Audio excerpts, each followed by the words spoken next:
ఈ సృష్టిలో కేవలం మూలశక్తి తప్ప మరేది మనుగడలో లేదు.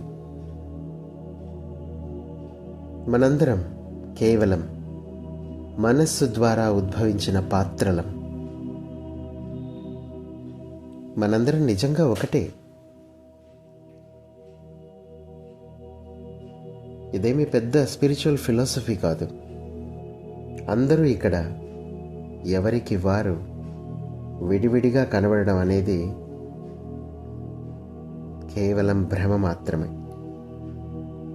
ఎవరైతే ఈ భ్రమలు తొలగించుకుంటారో వారు సత్యాన్ని చూడగలుగుతారు.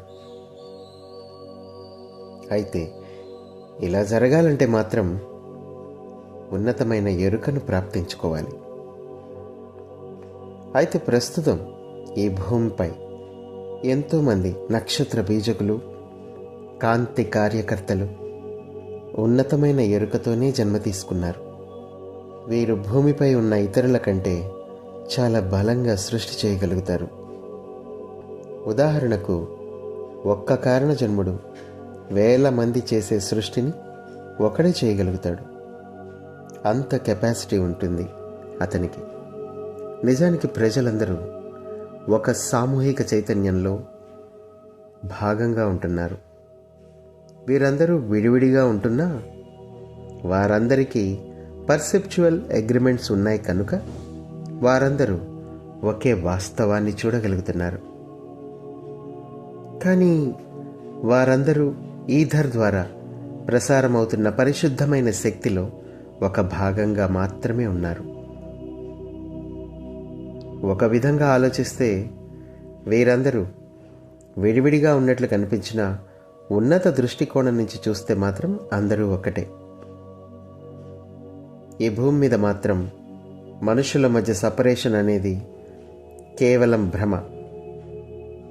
వారందరూ నిజంగా ఒకటిగానే ఉన్నారు.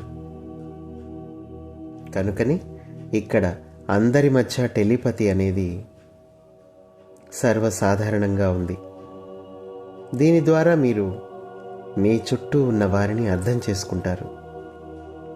ముఖ్యంగా మీ ముందు ఉన్నవారిని మీరు బాగా అర్థం చేసుకోగలుగుతారు, అనుభూతి చెందగలుగుతారు. ఇది స్ట్రాంగ్ టెలిపతి వల్లనే సంభవిస్తుంది. అంటే దీని అర్థం మీకు వారి గురించి అంతా తెలిసిపోతుంది అని కాదు. కానీ మీ టైం లైన్ని మార్పు చేయడానికి ఇది సరిపోతుంది. మీరందరూ నిజంగా ఏమి కోరుకుంటున్నారో ఒకరికొకరు తెలుసుకుంటారు. దానికి అనుగుణంగా మీకు తెలియకుండానే ఒక పరిస్థితిని, అంటే ఒక టైం లైన్ని క్రియేట్ చేస్తారు.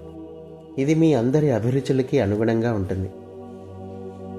ఇదంతా మీరు మీ ఆలోచనల ద్వారా, ఊహాశక్తి ద్వారా చేస్తారు. క్రమంగా మీరు మీ ఆలోచనలను, ఐడియాలను ఇతరులలోకి ప్రవేశపెడతారు, లేదా వారి ఆలోచనలను మారుస్తారు. తద్వారా వారు, మీరు ఒక దశలో ఒకటవుతారు. ఎప్పుడైతే ఇద్దరు అభిప్రాయాలు ఒకటవుతాయో అప్పుడు ఇద్దరూ ఒకరి పట్ల ఒకరు మ్యాగ్నెట్ లాగా ఆకర్షింపబడతారు. ఒక పరిస్థితి పట్ల ఒకేలా స్పందిస్తారు. ఇదంతా కేవలం ఒక ఆలోచన మాత్రమే. ఇక్కడ టైం లైన్ అంటే కేవలం ఒక ఐడియా మాత్రమే.